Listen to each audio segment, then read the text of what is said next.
Their family is their base. It is their support. Your family is your backbone. Your family is your comfort area.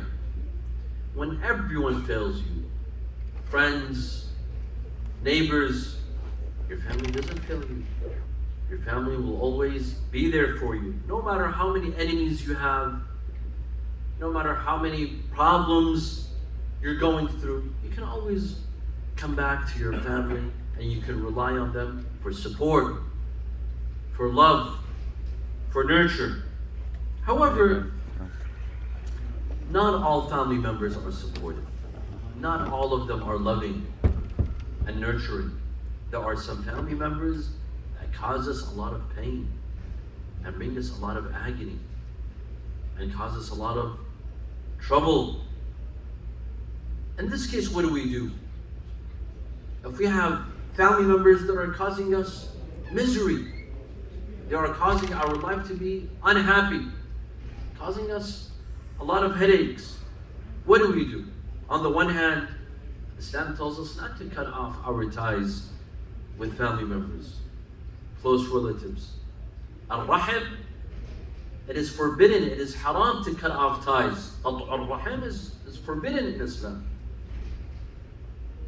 Allah subhanahu wa ta'ala says, وَالَّذِينَ يَصِلُونَ مَا أَمَرَ اللَّهُ بِهِ أَن يُوصَلَ. Allah praises those who have close ties with their kin. He says those who have close ties with whom Allah has ordered them. يَصِلُونَ مَا أَمَرَ اللَّهُ بِهِ أَن يُوصَلَ. Allah has ordered them to have close ties with their kin. Of course, this verse can also be talking about Ahl-e-Bait, to have close ties with the Ahl-e-Bait. So on the one hand, Islam tells us not to cut off ties with family members, to have close ties, especially with parents, especially if they are parents. وَقَضَى رَبُّكَ أَلَّا تَعْبُدُوا إِلَّا إِيَّاهُ وَبِالْوَالِدَيْنِ إِحْسَانًا. Allah has decreed that you shall not worship other than Him and kindness to parents. Is there anything greater than Tawheed in Islam? The virtue of Tawheed, of worshipping none other than Allah Azza wa Jal. See what comes after. Not salah, not fasting, not hajj, not khums, but kindness to parents. وَقَضَى رَبُّكَ أَلَّا تَعْبُدُوا إِلَّا إِيَّاهُ وَبِالْوَالِدَيْنِ إِحْسَانًا. And to show kindness to parents. إِمَّا يَبْلُغَنَّ عِنْدَكَ الْكِبَرَ أَحَدُهُمَا أَوْ كِلَاهُمَا. If they reach old age, one of them or both of them, فَلَا تَقُلْ لَهُمَا أُفٍّ. Do not say the word uff to parents. The Imam, in giving the tafsir of the verse, he says if there was a word even smaller than uff, even minor than uff, it would have been mentioned in the Quran. But there's nothing. There's nothing more minor than this. Even to say the word uff out of agony or being disturbed, being interrupted by parents, don't even say the word uff. وَلَا تَنْهَرْهُمَا. And do not shout at them. وَقُلْ لَهُمَا قَوْلًا كَرِيمًا. And say to them soft words. Speak to them softly. وَاخْفِضْ لَهُمَا جَنَاحَ الذُّلِّ مِنَ الرَّحْمَةِ. And lower your wings for them in humility, in kindness. وَقُلْ رَبِّ ارْحَمْهُمَا كَمَا رَبَّيَانِي صَغِيرًا. And say, oh Allah, have mercy upon them the way they raised me as children. So this is on one hand. On one hand, Islam emphasizes on having close ties to kin and not cutting off ties. On the other hand, what if these family members are toxic?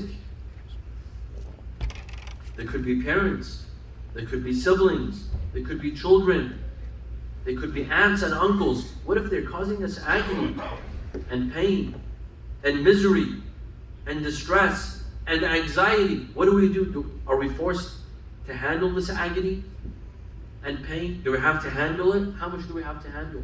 What's the limit? Where do we draw the line? Where do we say enough is enough? I can no longer tolerate this abusive behavior from my relatives, from my family members. What do? Do we cut off ties from our family members? There are some people that opt to cutting off ties. They say, khalas, enough is enough. I've had enough of this sibling, of my brother or sister, or my father, my mother, or my cousin, my uncle. Enough is enough. I will delete this person from my account. This person will no longer exist in my life. Khalas.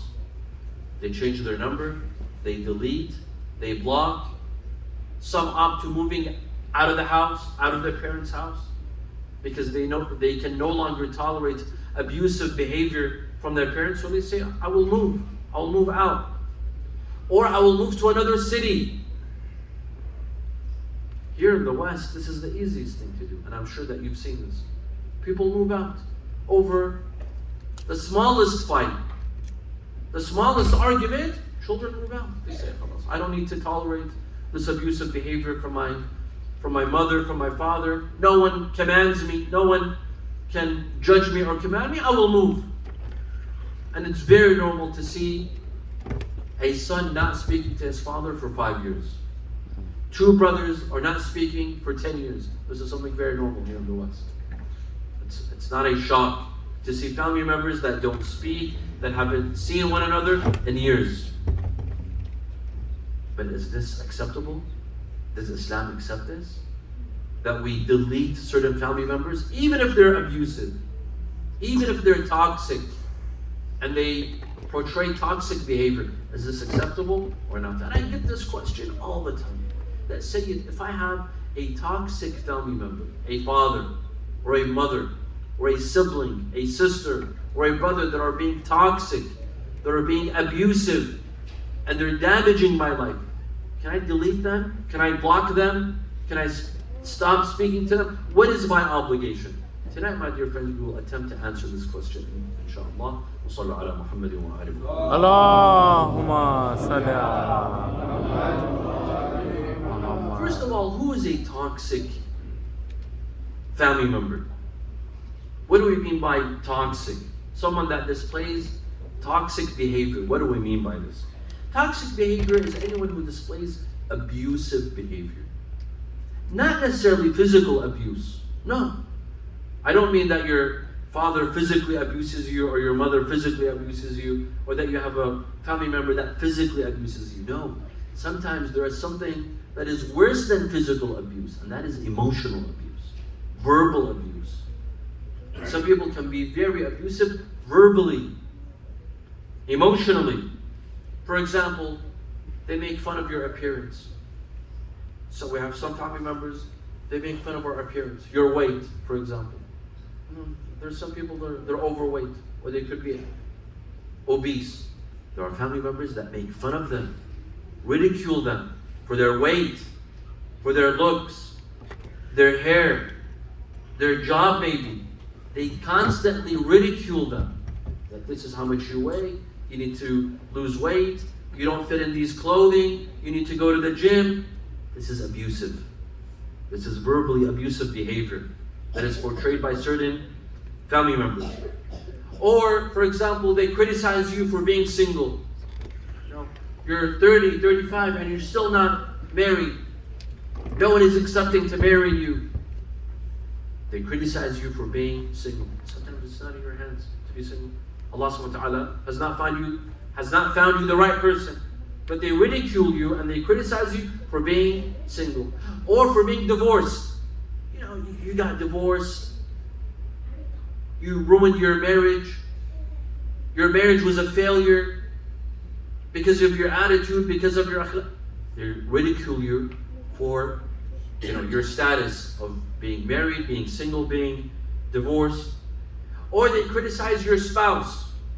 Your wife did this, your wife did that. Your husband did this, your husband did that. Or they criticize your children. Your parents, your siblings, they criticize your children. Your children do this, they do that, they go out, they stay up at night, this is how they dress, this is how they do their hair. They constantly criticize you for your children. Or they criticize your children or your spouse. Or they're consistently critical of what you do. Your job, your achievement, your career. They're always critical. They're always verbally abusive. Now, these family members, they could be parents. It could be a mother. It could be a father. It It could be a brother. It could be a sister. It could be an aunt or uncle. It could be cousins that are portraying toxic behavior and being verbally and emotionally abusive. Let's come to parents first. وصلوا على محمد وآل محمد. اللهم صل على محمد وآل محمد. We all know how much parents love their children. This is biological. You see, the Quran teaches children, reminds children of their parents. يوصيكم الله ووصينا الإنسان بوالديه. ووصينا الإنسان. Why? Because children, they need to be reminded to take care of parents. But do parents need a reminder to take care of their children? No. Yes, the verse says, well, يوصيكم الله في أولادكم. This is regarding inheritance.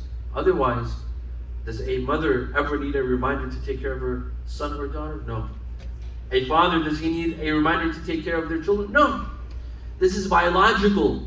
Biological. Allah subhanahu wa ta'ala has put it in our system to take care of our children. Thus, all parents love their children. You won't find parents that do not love their children. But the problem is, how do they portray their love? How do they show their love? No one questions that parents love their children. They are willing to do anything. They are willing to sacrifice their life for their children. There are lots of parents who sacrifice their lives, their time, their health, their wealth. They're willing to do anything for their children. However, some parents are not effective in showing that love. They don't know how to show their love. They're not effective. Some think that if they spend their money on their children, that is their way of showing love. Buying you gifts, giving you a credit card, buying you a car, paying for your mortgage, that is love. For them, love means to spend. A blank check, an open check. That is the way they translate their love. Of course, spending on your children, this is wonderful. There's nothing better than spending on your children. At the end of the day, why do we need our money for? Our money, if we don't spend it on our children during our lives, they will spend it after our lives. So to spend it in our lifetime on them, this is good. However, this is not the only way to portray love. This is not the only way to show love. Our children don't just need our money and our credit card and for us to buy them cards. They need real love, emotional love, for it to be portrayed in words, in expressions, in advice, in being there for us, being supportive of the decisions that we make. Whether it's regarding marriage, whether it's regarding the career that we take, the path that we take in our life, for our parents to stand by our side, that is love. That is the love that we need. It's not just money. There are some children, they don't want our money. Here, this is the line of opportunity. They can go out and make a living. They can make more money than we offer them. They want something more valuable than money. That is our love, our support, our affection, our time.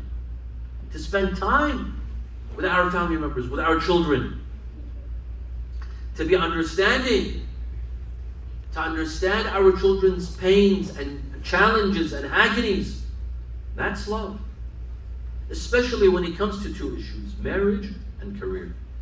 To understand the challenges when it comes to marriage. You know, there are some parents, they insist on a specific spouse.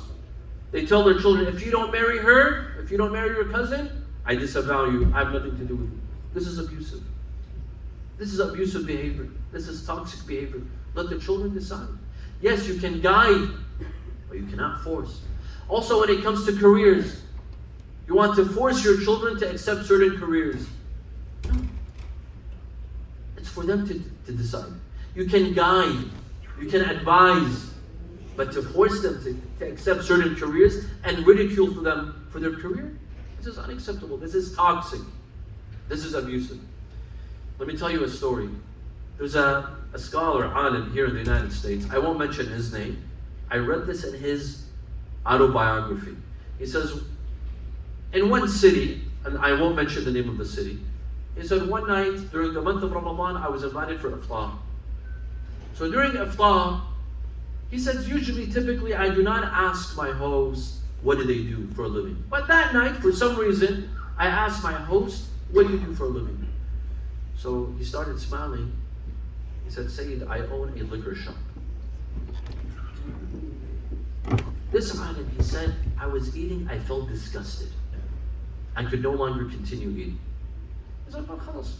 At the end of the day, I'm his guest. What am I supposed to say? After iftar, the host's daughter, she came and she brought tea. So the host, he said, Syed, ask my daughter what she does for a living. I said, astaghfirullah. If he sells liquor, God knows what his daughter does. So he said, I was worried, should I ask, should I not ask? So he said, ask, Syed, ask her what she does for a living. So I told her, what do you do for a living? She said, I'm a nurse for kittens, for cats. So the father started laughing. He said, Syed, have you heard of a job more ridiculous than this? She's a nurse for kittens. So he said, I looked at him. I told him, but at least it's a halal means of rizq. Even if you think this is ridiculous, at least it's halal. What you do is haram. And the money that you're making is haram. Some parents, they're very critical of their children. She wants to be a nurse for kittens. Maybe that's not something that interests you, but it interests her. Why not? It's a halal means of living. As long as it's halal, that's fine. My dear friends, any means of living, as long as it is halal, it is not haram, there's no shame in it. There's no shame in it. Work is work. And Allah subhanahu wa ta'ala has created us to work in this life. As long as it is halal, there's no shameful job. If you're making a living for your family, for your relatives, for your wife, for your children, good for you. You should be proud of yourself. Don't let anyone tell you that your job is shameful or it's not appropriate. No. As long as you're making a halal means of rizq, you should be proud of it, no matter what it is.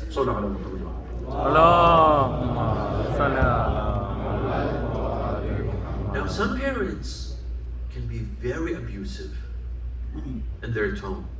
And a lot of times, my dear friends, let's be honest, a lot of times in our lectures, we talk to children about respect for their parents, how much you have to obey your parents, respect your parents, be kind to them, be careful how you speak to them, and that is all correct. But what about the parents? Sometimes they have to be reminded of how they speak to their children. Sometimes they can display abusive behavior. Sometimes the way they speak to their children is very toxic. I've seen some parents, the words that they choose, they're very damaging, very hurtful. I've seen some parents that tell their children, I'm disappointed in you. You're an embarrassment to the family. I'm ashamed of you. I regret spending my money on you. You're a shame to the family. You should be embarrassed of yourself. Why? These words are very toxic. They're very abusive. They hurt. Or I didn't raise you properly. I wasted my time on you. Why? This could do a lot of damage. I understand that some children, and when I mean children, I don't mean 3 or 4, no. Because in the eyes of our parents, even if we reach 9 years old, we're still children. Nuh alayhi salam, the day that the flood came, he called his son, Ya bunay, irkab ma'ana. You know how old his son was? 500 years old. He calls him my dear boy, my young boy, my child. Nuh was 950, his son was 500 years old. But in the eyes of his father, he's still a little child, right? But it doesn't give you the right to speak to them abusively. Because these words, my dear friends, they will not be forgotten, believe me. Believe me. When anyone tells us hurtful words, we will remember them. They will be registered here and in here. We will never forget them. Words can leave scars and marks forever. There's a verse of poetry in Arabic, a line of poetry that says, جراحات السنان لها التئام وهل يلتئم ما جرح اللسان. It means that the wounds of spears, they will heal over time. But will the wounds of the tongue ever heal?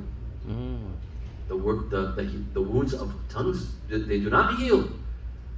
I bet you, I'm sure that all of us, we've heard harsh words, critical words, abusive words that we remember after 10 years.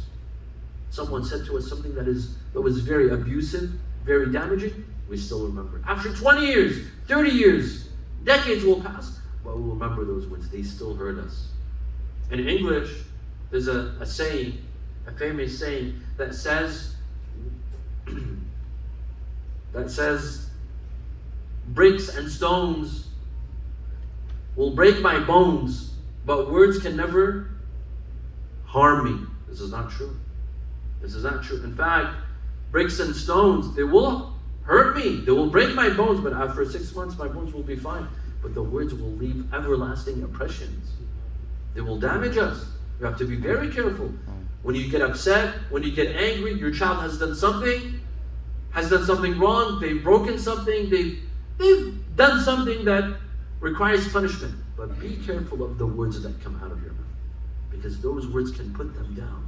If you tell them, I'm embarrassed of you, you're ashamed, there's no good that will ever come of you. A lot of our, especially in our culture, these words, they're cheap. They don't cost anything. They come out freely. No good will ever come of you. Why? Don't ever say that about a person. That no good will ever come out of you. No. There will always be good in a person. Instead, we have to be encouraging.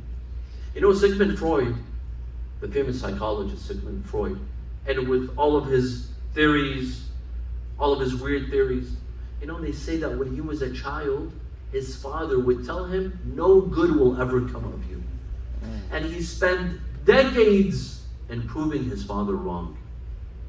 All of his achievements, his theories, the way he analyzes everything and he interprets everything in a sexual manner. He spent decades to make accomplishments just to prove that his father was wrong. Because his father, when he was young, he would always tell him, no good will ever come of you. This is wrong. I know several people that moved out of the house, stopped speaking to their parents because their parents were very verbally abusive. Not physically, but verbally abusive. They left the home. They decided on leaving the house. They said, enough is enough. I can no longer tolerate. My dear friends, if our children do not live up to our expectations, a part of it is who carries the responsibility. A part of it is our responsibility. If my son or daughter do not live up to my expectations, I carry some of the burden. I carry some of the responsibility. Maybe I did not set a good example. Maybe I did not teach them well. I did not guide them properly. I should not put the blame just on them. I carry some of the burden. I carry some of the responsibility. As parents, we have to take responsibility if our children do not live up to our expectations. Also, there is no need for toxicity, my friends. Toxic behavior, abusive behavior, there's no need. There's no need. Personally, I believe the most successful parents are the parents that are friends with their children. They're friends. Where their children can come and confide to them, trust them, speak to them like friends. Of course, you have to keep that respect. Respect. At the end of the day, your father can be a friend, but he's your father. And your mother, she can be a friend, but at the end of the day, she's your mother. You have to keep that respect. But it's so beautiful when children can speak to their parents like friends and chat with them and confide in them and feel comfortable with them and tell them about their challenges and their pains and agonies. We can have real discussions, gentle discussions, quiet discussions, comforting discussions with our children. It doesn't have to be so toxic all the time. It doesn't have to be so abusive all the time. Sallu ala Muhammad wa ala.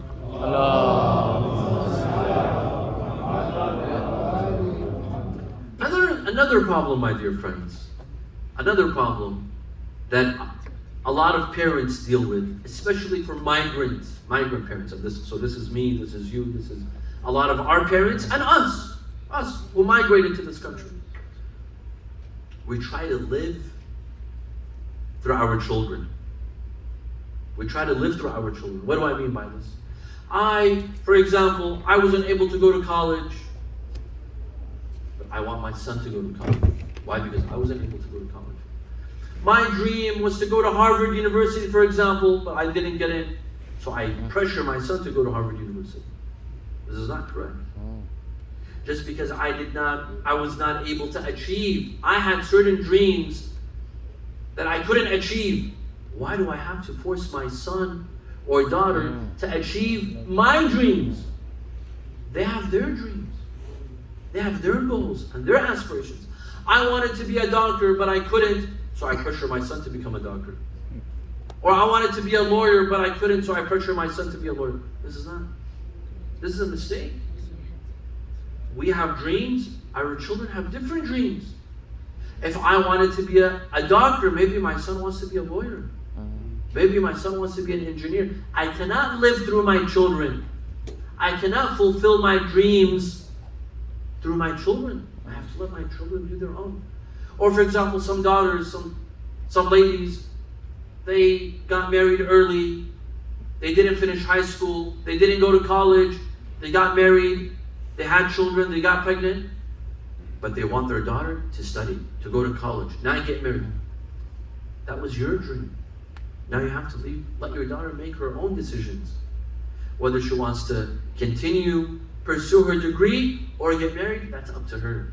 You cannot live through your children. You cannot fulfill your dreams through your children. You already had your chance. We had our chance. We either used it, we made use of it, or we didn't. Now we have to give our children their chance. It's their life now. Their decisions. Their goal. Their dreams. We cannot expect them to fulfill our dreams and their way. That's not possible. Yes, we can guide. I can tell my children that I wish for you to, for example, to become a doctor or a alim or a professor. I would love that for you, but I cannot pressure. At the end of the day, it's their choice. I can pray for them. Look at the Quran. The Quran, we learn from the prophets. The prophets, they would say dua for their children. They didn't pressure them. They didn't force them. A minute ago, we mentioned Nuh alayhi salam. He didn't force his son to get on the ship. He showed him the way. He showed him the way. He told him, if you stay, you will drown. سآوي إلى جبل يعصمني من الماء. I will go to a mountain and I will be saved. He said, no, my son, you will not be saved. But could he force him? No. All of the prophets, they would pray for their children. رب اجعلني مقيم الصلاة ومن ذريتي. Oh Allah, make me among those who establish salah and my children. You can pray for them. You can try to guide them. You can try to advise them. But you cannot force them. And you cannot live your life through them. You already had your chance. Now it's theirs. Sallallahu ala Muhammad wa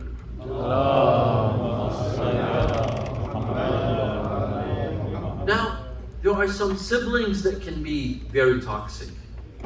That can be very abusive. Certain brothers, some sisters, they can be very abusive, verbally abusive. We're not talking about physical abuse. Physical abuse, that's a whole other story. And there's absolutely no room for physical abuse in Islam. We're talking about verbal abuse, emotional abuse.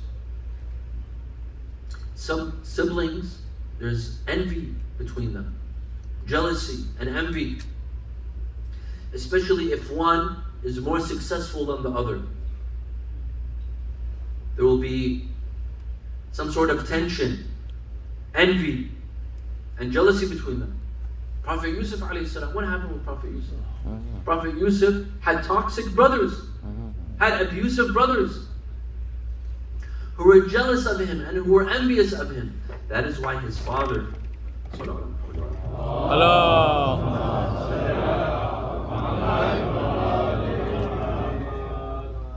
when Prophet Yusuf alayhi salam saw his dream, And he came and he told his father about his dream. What did his father tell him? قال يا بني لا تقصص رؤياك على إخوتك. Do not tell your dream to your brothers. فيكيد لك كيدا. Because they will plan evil against you. Because sometimes there's envy between brothers and sisters. There's envy and jealousy. Some siblings, due to their own failures, they take out their anger on their brother or sister. Because they have shortcomings, they failed, maybe in their marriage, maybe in their social relations and connections, maybe in school, in college, in their business, in their career. They failed while their siblings, they were successful. They take out their anger on their siblings. This is very normal. This is very normal. Envy between siblings is normal. If you have a sibling that is envious of you or jealous of you, don't think you're the only one. There were millions before you, and there will be millions after you that also had envious and jealous siblings. And one of the ways that envy rises between siblings, when parents favor one child over another. This causes envy.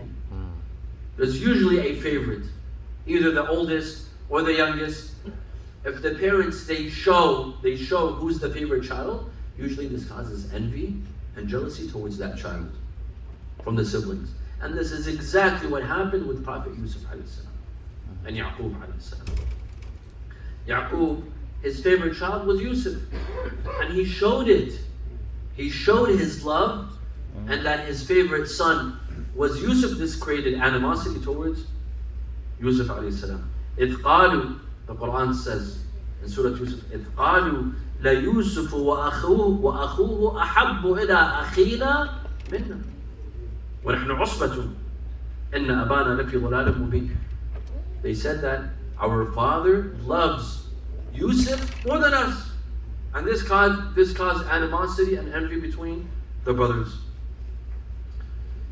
And this envy and animosity, this envy and jealousy, it causes toxic behavior. It causes them to be abusive.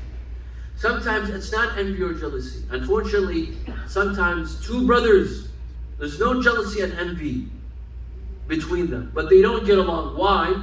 Because their wives don't get along. Because of their wives. I've seen several brothers that do not speak to each other. Why? Because there's a fight? No.